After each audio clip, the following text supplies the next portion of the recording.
الحمد للہ وحدہ والصلاة والسلام علی من لا نبی بعدہ اما بعد فاعوذ باللہ من الشیطان الرجیم بسم اللہ الرحمن الرحیم وَيَذْكُرُ اسْمَ اللَّهِ فِي أَيَّامٍ مَّعْلُومَاتٍ عَلَى مَا رَزَقَهُم مِّن بَهِيمَةِ الْأَنْعَامِ فَكُلُوا مِنْهَا وَأَطْعِمُوا الْبَائِسَ الْفَقِيرَ صدق اللہ العظیم۔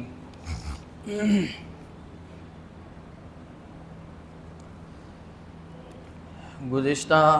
جمعے کو قربانی کے فضائل کے تعلق سے کافی ساری چیزیں ہمارے سامنے آئی تھی کہ قربانی کرنا اللہ رب العزت کو کتنا محبوب ہے، اور قربانی کے دنوں میں اللہ رب العزت کے حکم کی وجہ سے، اللہ رب العزت کے فرمان کی وجہ سے اللہ کو راضی کرنے کے لیے ذبیحے کا یعنی جانور کو ذبح کر کے اس کا خون بہانا، یہ اللہ رب العزت کو ان دنوں کے اندر سب سے پسندیدہ عمل ہے۔ قربانی کے دنوں میں قربانی سے بڑھ کر کے اللہ رب العزت کو کوئی بھی عمل پسند نہیں ہوتا ہے جتنا قربانی والا عمل نبی علیہ الصلوۃ والسلام اللہ رب العزت کو قربانی کا عمل پسند ہوتا ہے۔ چنانچہ نبی علیہ الصلوۃ والسلام نے اس بات پر اتنا عمل کیا کہ مکۃ المکرمہ سے مدینۃ المنورہ جب نبی علیہ الصلوۃ والسلام نے ہجرت فرمائی تو 10 سال مدینۃ المنورہ کے قیام میں 10 سال میں ہر سال ایک مرتبہ عید آتی ہے، تو عید الاضحیٰ یعنی بقر عید 10 مرتبہ آئی، اور کوئی ایک سال ایسا نہیں گزرا کہ نبی علیہ الصلوۃ والسلام نے قربانی نہ فرمائی ہو، بلکہ حجۃ الوداع کے موقع پر یعنی آخری نبی علیہ الصلوۃ والسلام کی زندگی کا سال، آپ نے آخری جب حج فرمایا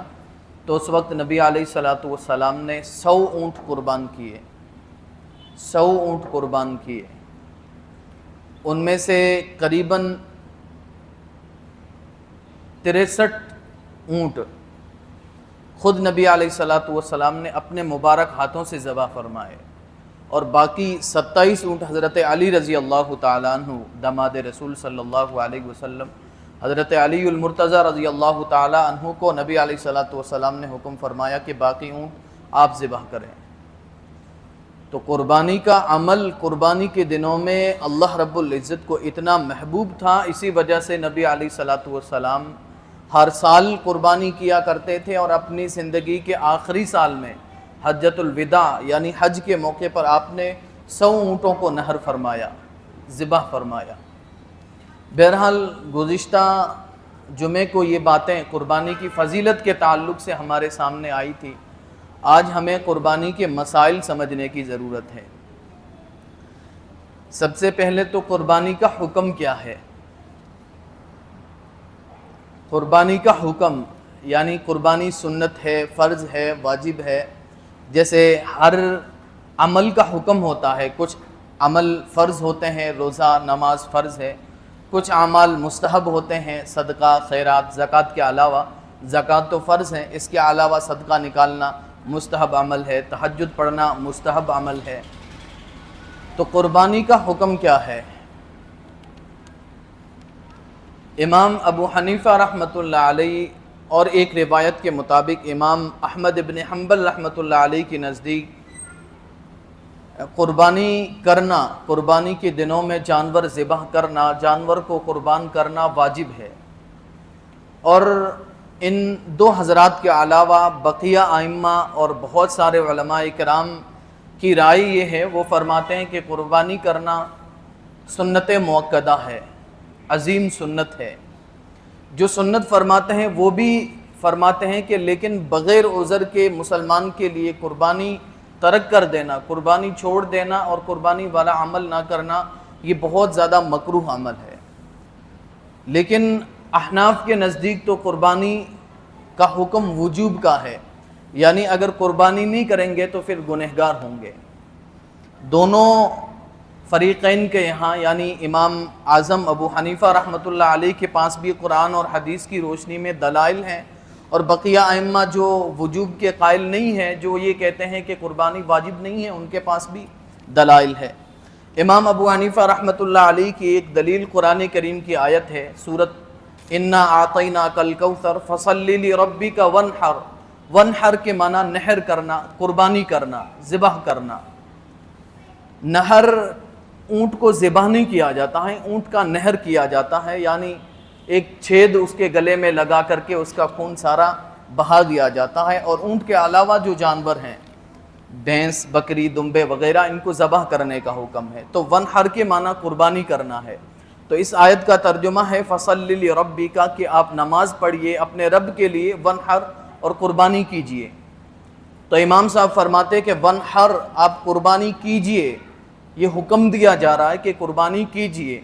اور قرآن کے اندر کوئی بھی جب امر ہوتا ہے، حکم ہوتا ہے کہ آپ نماز پڑھیے، اقیم الصلاۃ، نماز قائم کیجئے، وضو کیجئے، روزے رکھیے، تو اس سے وجوب ہوتا ہے، یعنی وہ واجب ہوتی ہے چیز۔ تو گویا اس آیت کے اندر ونحر، آپ قربانی کیجئے، یہ حکم دیا جا رہا ہے، اور اس سے وجوب ثابت ہوتا ہے، یعنی قربانی کرنا واجب ہے۔ اگر کوئی قربانی نہیں کرے گا تو گنہگار ہوگا۔ یہ قرآن کریم کی آیت تھی۔ اور دوسری حدیث شریف مسلم شریف کے اندر ایک روایت ہے، حضرت جندب رضی اللہ تعالیٰ عنہ فرماتے ہیں کہ نبی علیہ الصلوۃ والسلام ایک مرتبہ عید الاضحیٰ کی، بقر عید کی نماز پڑھ کے فارغ ہوئے۔ حضرت جندب فرماتے میں نبی علیہ الصلوۃ والسلام کے پاس گیا تو آپ علیہ الصلوۃ والسلام نے مجھ سے کہا کہ صحابہ اکرام سے کہو کہ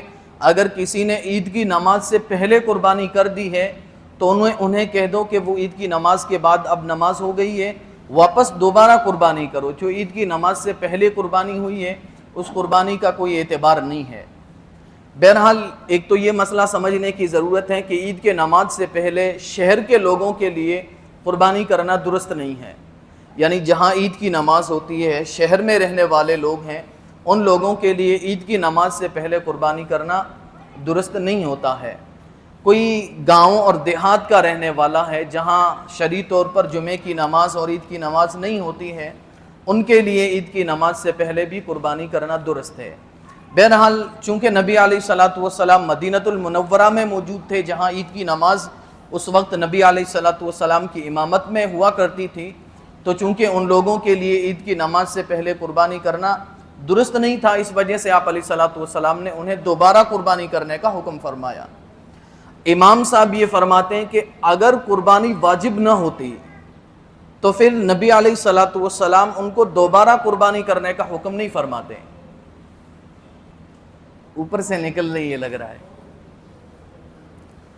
ارے میں نے شروع میں بتایا کہ بعض علماء کے نزدیک قربانی کرنا ضروری ہے، واجب یعنی ضروری ہے، اگر نہیں کریں گے تو ثواب گناہ ملے گا۔ اور بعض دوسرے بڑے بڑے علماء، امام مالک، امام شافعی رحمۃ اللہ علیہ، یہ بھی بہت بڑے بڑے علماء ہیں، یہ فرماتے ہیں قربانی کرنا واجب نہیں ہے، لیکن دلائل امام ابو حنیفہ رحمۃ اللہ علیہ کے مضبوط ہیں۔ ایک تو قرآن کریم کی آیت ونحر جو ہم نے سمجھی، اور دوسری یہ حدیث ہے، امام صاحب فرماتے ہیں کہ نبی علیہ الصلوۃ والسلام نے جب صحابہ کو یہ حکم دیا ہے کہ جنہوں نے عید کی نماز سے پہلے قربانی کی ہے انہیں واپس جا کر کے بتاؤ کہ وہ عید کی نماز کے بعد واپس قربانی کرے، اور ان کی عید کی نماز سے پہلے قربانی نہیں ہوئی ہے، تو وہ کہتے ہیں اگر قربانی واجب نہ ہوتی تو دوبارہ نبی علیہ الصلوۃ والسلام دوبارہ قربانی کرنے کا حکم نہ فرماتے۔ آپ نے دوبارہ قربانی کرنے کا حکم فرمایا ہے، اس کا مطلب قربانی کرنا واجب ہے، ضروری ہے۔ اگر چھوٹ جائے یا کوئی شخص نہ کر پائے بغیر شرعی عذر کے، یعنی جس کے پاس مال بھی ہے 52.5 تولہ چاندی کے برابر۔ دیکھو زکوٰۃ کے اندر بھی یہی بات ہے، زکوٰۃ کس کے اوپر واجب ہوتی ہے، فرض ہوتی ہے؟ جس کے پاس 52.5 تولہ چاندی کے برابر ضرورت سے زائد مال ہو۔ قربانی بھی اسی کے اوپر واجب ہوتی ہے، لیکن دونوں میں تھوڑا سا فرق ہے۔ زکوٰۃ واجب ہونے کے لیے اتنے مال کے اوپر سال گزرنا ضروری ہے، قربانی کے لیے سال گزرنا ضروری نہیں ہے۔ بہرحال تو امام صاحب فرماتے ہیں کہ یہ قربانی واجب ہے اگر کوئی شخص بغیر عذر کے، ایک عذر تو یہ ہے کہ کسی کے پاس 52.5 تولہ چاندی کے برابر مال ہی نہیں ہے، یا کوئی شخص مسافر ہے تو مسافر کے اوپر بھی قربانی واجب نہیں ہوتی ہے۔ یہ عذر ہیں، یہ عذر ہیں اور قربانی چھوٹ رہی ہے تو گنہگار نہیں ہوگا۔ ان کے بغیر اگر گھر پہ بیٹھے ہوئے صاحب نصاب شخص کے اوپر، یعنی جو شخص گھر پر بیٹھا ہے اور اس کے پاس 52.5 تولہ چاندی کے برابر مال بھی ہے، پھر بھی وہ اگر قربانی نہیں کرے گا تو گنہگار ہوگا۔ اور بقیہ ائمہ فرماتے ہیں کہ گنہگار نہیں ہوگا، کرے گا تو ثواب ملے گا ورنہ نہیں۔ نبی علی حضرت امام ابو حنیفہ رحمۃ اللہ علیہ کی ایک اور دلیل ہے، سنن ابن ماجہ، یہ بھی حدیث کی بہت بڑی کتاب ہے، جو دورہ شریف میں جب عالم بنتے ہیں 8 سال کا 9 سال کا نصاب جو عالم کا ہوتا ہے، مولوی کا، مولوی ٹوپی داڑھی والے کو نہیں کہتے ہیں، جن کے پاس جنہوں نے پروپر جا کر کے علم دین حاصل کیا ہوتا ہے، فقہ پڑھی ہوتی ہے، احادیث کی ساری کتابیں پڑھی ہوتی ہیں، ان کو عالم کہا جاتا ہے۔ بہرحال جو آخری سال ہے اس میں یہ بخاری شریف بھی پڑھائی جاتی ہے، اس کے ساتھ مسلم شریف بھی پڑھائی جاتی ہے۔ ان میں ایک حدیث کی کتاب ابن ماجہ ہے، اس کے اندر روایت ہے، حضرت ابو ہریرہ رضی اللہ تعالیٰ عنہ فرماتے ہیں، من وجد ساعتن، نبی علیہ الصلوۃ والسلام نے فرمایا کہ جس کے پاس گنجائش ہو ان یضحیہ، قربانی کرنے کی، فلم یضحی، پھر بھی وہ قربانی نہ کرے، فلم یحضر مصلانا، تو ان کو چاہیے کہ وہ ہماری عیدگاہ کی طرف نہ آئے۔ یعنی نبی علیہ الصلوۃ والسلام نے صحابہ کے دور میں فرمایا کہ جس شخص کے پاس قربانی کرنے کا مال ہے، اسباب ہے، وہ چاہے تو قربانی کر سکتا ہے، لیکن پھر بھی اس نے قربانی نہیں کی ہے تو اسے عیدگاہ میں آنے کی کوئی ضرورت نہیں ہے۔ امام صاحب فرماتے، امام ابو حنیفہ رحمۃ اللہ علیہ فرماتے ہیں کہ اگر قربانی واجب نہیں ہوتی تو نبی علیہ الصلوۃ والسلام اتنے سخت الفاظ استعمال نہ فرماتے، اور یہ نہ کہتے کہ جو شخص قربانی نہ کرے وہ عید کی نماز پڑھنے کے لیے نہ آئے۔ اس سے پتہ چلتا ہے کہ قربانی کرنا کیا ہے، واجب ہے۔ آ رہی ہے سمجھ میں؟ جی، بقیہ جو ائمہ، امام شافعی رحمۃ اللہ علیہ، امام مالک رحمۃ اللہ علیہ، وہ فرماتے ہیں کہ قربانی کرنا سنت مؤکدہ ہے، واجب نہیں ہے۔ ان کے پاس بھی دلائل ہیں۔ ایک روایت ہے، نبی علیہ الصلوۃ والسلام نے فرمایا کہ تم میں جو شخص قربانی کا ارادہ رکھتا ہو یا تم میں جو قربانی کرنا چاہے تو اسے چاہیے کہ وہ چاند، ذی الحجہ کا چاند نظر آنے کے بعد اپنے ناخن اور بال نہ کٹائے۔ تو اس سے ایک مسئلہ تو یہ ثابت ہو گیا کہ قربانی کرنے والے شخص کے لیے بہتر ہے کہ وہ اپنے ناخن اور بال 10 دن پہلے جب ذی الحجہ کا چاند نظر آتا ہے تو اس کے بعد سے اپنے بال چاہے کہیں کے بھی ہوں، سر کے ہوں، داڑھی کے تو ویسے بھی نہیں کٹانے چاہیے، زیر بغل بال ہو، زیر ناف بال ہو، سیر میں سمجھتے ہیں، ارے بھائی پرائیویٹ پارٹس کے جو بال ہو، کہیں کے بھی بال اور ناخن اس شخص کے لیے جو شخص قربانی کرنے کا ارادہ رکھتا ہے تو اس کے لیے بہتر ہے، اس میں زیادہ ثواب ہے کہ وہ بال اور ناخن نہ کٹائے۔ بہرحال یہ مسئلہ تو ہو گیا، لیکن امام شافعی اور امام احمد ابن حنبل فرماتے ہیں کہ نبی علیہ الصلوۃ والسلام نے اس موقع پر فرمایا کہ جو قربانی کرنا چاہے وہ ناخن نہ کٹائے، اس کا مطلب قربانی واجب نہیں ہے۔ بھئی آپ نے فرمایا کہ جو کرنا چاہتا ہے، اس کا مطلب ہے کہ قربانی ضروری نہیں ہے، واجب نہیں ہے، سنت ہے۔ بھئی یہ کہا جائے کہ جو شخص نماز پڑھنا چاہے، یا آپ کو یہ کہا جائے کہ جو شخص نماز کے بعد کھانا کھانا چاہے وہ دھرم شالہ میں آ جائے، تو اس کا مطلب کہ کھانا کھانا کوئی ضروری نہیں، جو چاہتا ہے وہ آ جائے۔ لیکن کوئی شخص یہ کہے کہ نماز کے بعد بغیر کھانا کھائے کوئی بھی نہیں جائے گا، تو اس کا مطلب جو کہنے والا ہے وہ اپنی طرف سے ضروری کہہ رہا ہے کہ آپ کے لیے کھانا کھانا کیا ہے، ضروری ہے۔ تو ایسے ہی امام شافعی فرماتے ہیں کہ اگر قربانی واجب ہوتی تو آپ یہ نہ کہتے کہ جو شخص قربانی کرنا چاہے وہ ناخن نہ کاٹے، بلکہ یہ کہتے کہ قربانی کرنے والا شخص ناخن نہ کاٹے، ارادے کا اور چاہت کا لفظ استعمال نہ کرتے۔ بہرحال یہ بہت بھاری بیان ہو رہا، مجھے لگ رہا ہے سمجھ میں کچھ نہیں آ رہا۔ امام شافعی رحمۃ اللہ علیہ یہ فرماتے ہیں کہ قربانی واجب نہیں ہے، لیکن امام احمد ابن حنبل اور امام ابو حنیفہ رحمۃ اللہ علیہ، ہم سارے کس کے پیروکار ہیں؟ ہم مسلک کے اعتبار سے کس مسلک کے پیروکار ہیں؟ جس کا میں نام لے رہا ہوں نا بار بار، امام ابو حنیفہ رحمۃ اللہ علیہ، ہم سارے لوگ حنفی ہیں۔ دیکھیں مسلک کے اعتبار سے 4 ائمہ مشہور ہیں، ویسے بہت سارے مجتہدین، بہت سارے ائمہ اکرام گزرے ہیں، لیکن 4 ائمہ مشہور ہیں کہ انہوں نے قرآن اور حدیث کی روشنی میں ایک مسئلہ متعین کر دیا، جیسے امام صاحب نے قرآن اور حدیث کی روشنی میں یہ مسئلہ بیان کر دیا، قرآن اور حدیث دونوں میں نے پیش کر دی ہے کہ قربانی کرنا واجب ہے، اور بقیہ امام شافعی اور امام مالک رحمۃ اللہ علیہ نے قرآن اور حدیث کی روشنی میں وہ کہتے ہیں قربانی ضروری نہیں ہے، تاکیدی سنت ہے اور بہت تاکید والی سنت ہے۔ تو ہم سارے کے سارے عام طور پر ہندو پاک بلکہ ایشیا کے اندر رہنے والے اکثر مسلم کمیونٹی اور اکثر مسلمان حنفی ہیں۔ امام ابو حنیفہ رحمۃ اللہ علیہ نے قرآن اور حدیث کی روشنی میں جو مسلک اور جو نظریہ پیش کیا ہے، جو مسئلہ بتایا ہے، اسی کو فالو کرتے ہیں۔ بہرحال یہ ائمہ اکرام کا اختلاف ہے، لیکن دلائل اگر دیکھے جائیں تو امام اعظم ابو حنیفہ رحمۃ اللہ علیہ کے دلائل زیادہ مضبوط ہیں، کیونکہ جو امام شافعی اور امام مالک رحمۃ اللہ علیہ نے جو روایات پیش کی ہیں، ان سے قربانی کے عدم وجوب پر یعنی واجب نہ ہونے پر استدلال نہیں کیا جا سکتا کہ جو شخص قربانی کرنا چاہے تو اس کو چاہیے کہ وہ ناخن نہ کاٹے۔ اس کی مثال ایسے ہی ہے جیسے قرآن کریم کے اندر آیت ہے اذا قمتم الی الصلاۃ فاغسلوا، کہ جب تم میں سے کوئی شخص نماز پڑھنا چاہے فاغسلوا وجوہکم، تو اپنے چہرے کو دھوئے، وایدیکم اپنے ہاتھوں کو دھوئے، یعنی وضو کا حکم ہے۔ اس کے لیے اللہ رب العزت نے الفاظ استعمال فرمایا اذا قمتم الی الصلاۃ، کہ جب تم نماز کا ارادہ کرو، تو گویا اس سے پتہ چلتا ہے کہ نماز بھی فرض نہیں ہے نا۔ تو یہ امام شافعی اور امام مالک رحمۃ اللہ علیہ کے دلائل کم مضبوط ہیں، امام ابو حنیفہ رحمۃ اللہ علیہ کے دلائل زیادہ مضبوط ہیں، اور ایک امام صاحب کا جو مستدل ہوتا ہے وہ احتیاط پر مبنی ہوتا ہے۔ احتیاط اسی میں ہے کہ قربانی کو واجب قرار دیا جائے۔ احتیاط یعنی اگر کوئی شخص سنت خارج میں مان لے کہ قربانی یا تو واجب ہوگی یا واجب نہیں ہوگی، اگر واجب ہے قربانی حقیقت میں لیکن اس نے امام شافعی رحمۃ اللہ علیہ کے مسلک کے مطابق واجب نہ سمجھتے ہوئے اس نے قربانی نہیں کی، تو وہ گنہگار ہوگا، کیونکہ اصل میں تو قربانی کیا تھی؟ واجب۔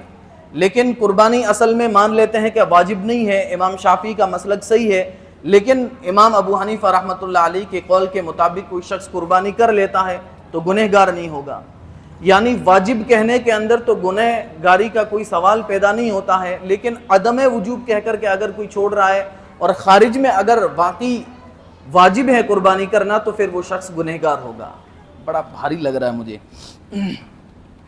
بہرحال یہ تو ہو گیا کہ قربانی کا حکم کیا ہے۔ ہم احناف کے نزدیک قربانی کرنا واجب ہے، اگر کوئی شخص قربانی نہیں کرے گا تو گنہگار ہوگا۔ قربانی کس پر واجب ہے یہ بھی بڑا سوال ہوتا ہے، قربانی کیسے شخص پر؟ تو قربانی ہر ایسے شخص کے اوپر واجب ہے جس کے پاس 52.5 تولہ چاندی کے برابر مال ہے اور وہ مسافر نہیں ہے، مقیم ہے، یعنی اپنے گھر پر بیٹھا ہوا ہے عید کے دنوں کے اندر، تو ایسے شخص کے اوپر قربانی واجب ہے۔ موجودہ دور میں ایک بحث یہ بھی آتی ہے کہ کیا جوائنٹ فیملی میں سے کسی ایک کی طرف سے قربانی کی جائے اور سارے گھر والوں کی طرف سے وہ قربانی کافی ہو جائے گی یا نہیں۔ اس میں بھی امام صاحب کا مسلک یہ ہے کہ ایک شخص کی طرف سے قربانی کی ہوئی تمام گھر والوں کی طرف سے کافی نہیں ہوگی، یعنی گھر میں رہنے والے شخص جو صاحب نصاب ہیں، جن کے پاس 52.5 تولہ چاندی کے برابر مال ہے، بچوں کو چپ کروا دو یار، جن کے پاس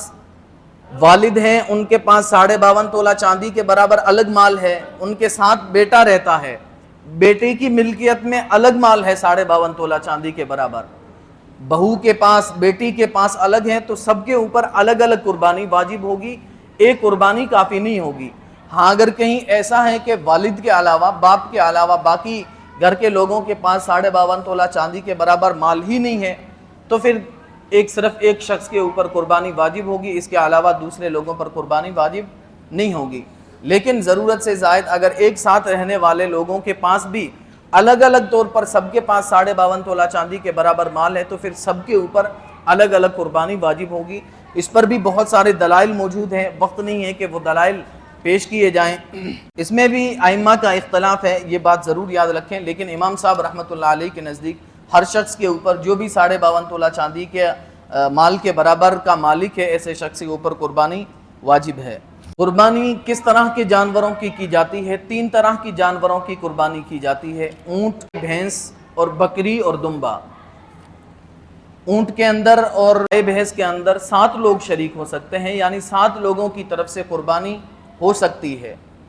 اس کے برخلاف بکرا، بکری یا دمبا، ان میں 7 لوگ نہیں بلکہ ایک ہی شخص کی قربانی ہو سکتی ہے، ایک سے زائد کی طرف سے قربانی ادا نہیں ہوگی، ایک شخص کی قربانی ہوگی۔ بکرے، بکری اور دمبا اور بھیڑ کی عمر 1 سال ہونی ضروری ہے۔ ان کی عمر 1 سال ہو تو ایسے جانور کو اللہ کے نام پر قربانی کے دنوں میں قربانی کی نیت سے ذبح کرنے سے ایسے شخص کی قربانی واجب ادا ہو جاتا ہے اور قربانی ادا ہو جاتی ہے۔ اور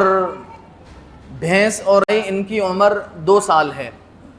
2 سال سے کم کو اگر ذبح کیا جائے تو پھر قربانی نہیں ہوگی۔ جی بہرحال ان کی عمر بڑے جانور کی، پاڈے، بھینس وغیرہ کی 2 سال عمر ہے، 2 سال سے پہلے ان کی قربانی درست نہیں ہے۔ اور اونٹ کی قربانی کے لیے 5 سال ضروری ہے، 5 سال سے پہلے ان کی قربانی درست نہیں ہوتی۔ قربانی کب واجب ہوتی ہے؟ قربانی عید کے دنوں میں واجب ہوتی ہے۔ عید کے دنوں سے پہلے کوئی شخص اگر قربانی کرنا چاہے تو قربانی نہیں کر سکتا۔ ایسے ہی عید کے جو 3 دن ہیں، 10 تاریخ ذی الحجہ کی، یعنی عید والا پہلا دن، دوسرا دن اور تیسرا دن، تیسرے دن کی شام سے پہلے قربانی کرنا ضروری ہے۔ اس کے بعد اگر کوئی شخص قربانی کرے گا تو اس کی قربانی ادا نہیں ہوئے گی۔ عید کی دن صبح صادق نکلنے کے بعد، عید کی نماز پڑھنے کے بعد سے لے کر کے عید والا وہ مکمل دن، وہ رات، اگلا دن، اگلی رات اور اس سے اگلا دن جب سورج ڈوب جائے، اس سے پہلے کوئی شخص قربانی ان 3 دنوں کے اندر اور 2 راتوں کے اندر جو شخص قربانی کرنا چاہے تو اس شخص کی قربانی ہو جاتی ہے۔ لیکن بہتر پہلا دن ہے، پہلے دن قربانی کرنے کا ثواب زیادہ ہے، دوسرے دن اس سے کم ہے اور تیسرے دن اس سے بھی کم ثواب ملتا ہے۔ بہرحال ان 3 دنوں کے اندر قربانی کی جانی ضروری ہے۔ اگر کوئی شخص ان 3 دنوں کے اندر قربانی نہیں کر پاتا ہے، پہلے کر لیتا ہے تو بھی اس کی قربانی درست نہیں ہے، بعد میں قربانی کرے گا تو بھی اس کی قربانی ادا نہیں ہوگی۔ ہاں یہ مسئلہ ضرور ذہن میں رکھیں کہ کوئی شخص قربانی کرنا چاہتا تھا لیکن کسی وجہ سے ان 3 دنوں کے اندر قربانی نہیں کر سکا،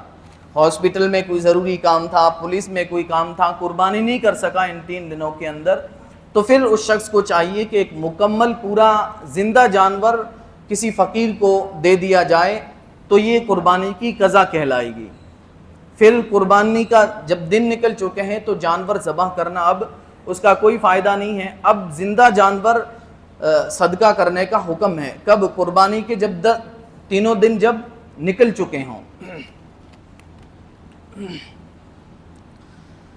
قربانی کیسے ذبح کریں؟ بہتر ہے کہ جو شخص قربانی، جس کے نام کی قربانی ہو رہی ہے، جو شخص قربانی کرنا چاہتا ہے، اسے چاہیے کہ وہ اپنے ہاتھ سے قربانی کرے، اپنے ہاتھ سے جانور کو ذبح کرے۔ اس کے لیے کوئی زیادہ پڑھا لکھا ہونے کی ضرورت نہیں ہے، بسم اللہ اللہ اکبر کہہ کر کے چھری پھیری جائے، جانور ذبح ہوتے ہی اس کی قربانی ادا ہو جائے گی۔ جانور ذبح ہونے کے لیے بھی یاد رکھیں 4 نسیں ہوتی ہے جانور کے اندر، جس میں سے اکثر کا یعنی 3 نسوں کا کٹنا ضروری ہے۔ اگر 3 سے کم کٹی ہیں تو پھر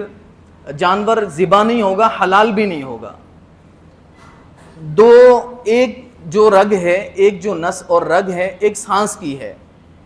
ایک کھانے کی ہے اور 2 خون کی رگیں ہیں۔ یہ 4 رگیں جن کو کہا جاتا ہے۔ 4 رگوں میں سے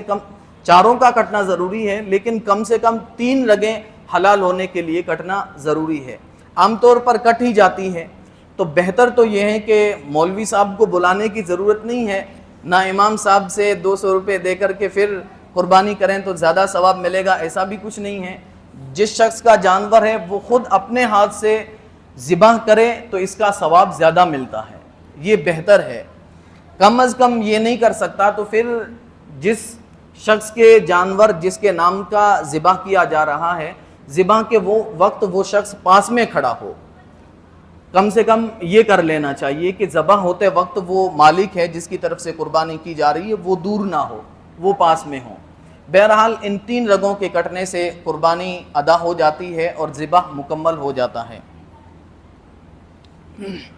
اس میں ایک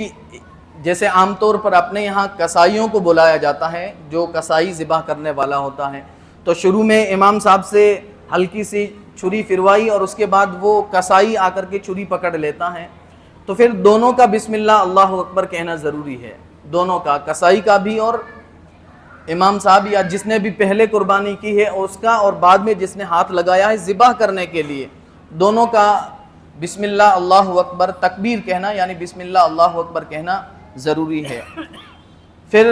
گوشت کا کیا کیا جائے، کھا بھی سکتے ہیں اور کسی کو پورا گفٹ کرنا چاہیں تو بھی دے سکتے ہیں، اور بہتر ہے کہ اس کے 3 حصے کیے جائیں قربانی کے گوشت کے، ایک حصہ اپنے لیے رکھ لیا جائے، ایک حصہ اپنے رشتہ داروں کے لیے، اور تیسرا حصہ فقیروں کے لیے، فقیر یعنی غریب، جو واقعی غریب ہوں ان کو دے دیا جائے۔ لیکن اگر ان سے زیادہ گھر میں ضرورت ہو، کچھ لوگ ایسے بھی غریب ہوتے ہیں بیچارے کہ گوشت ان کو ملتا نہیں ہے، سال میں ایک ہی مرتبہ قربانی کا گوشت ہوتا ہے، تو ایسے شخص جن کے گھر کے افراد زیادہ ہیں، گھر کے لوگ زیادہ ہیں، گوشت کی گھر میں ضرورت ہے، تو پورا گوشت اپنے گھر پر بھی رکھ سکتے ہیں۔ لیکن بہتر ترتیب یہ ہے کہ 3 حصے کیے جائیں، ایک فقیروں کو دیا جائے، دوسرا رشتہ داروں کو، اور تیسرا اپنے گھر میں رکھا جائے۔ بہرحال یہ 3 حصے ہیں، وقت کافی لمبا ہو رہا ہے۔ بہرحال قربانی ہم سب کے امام صاحب کے نزدیک، ہم سارے حنفی ہیں، بریلوی اور دیوبندی سارے کیا ہیں، حنفی ہی ہیں، تو سب کے نزدیک قربانی کرنا واجب ہے۔ اگر قربانی نہیں کی جائے گی تو گنہگار ہوں گے، تو مسائل سامنے رکھ کر کے قربانی کرنے کی کوشش کریں۔ اللہ پاک ہم سب کو اجر عظیم نصیب فرمائے۔ وآخر دعوانا الحمدللہ رب العالمین۔ جن کی سنتیں باقی ہے سنتیں پڑھ لیں۔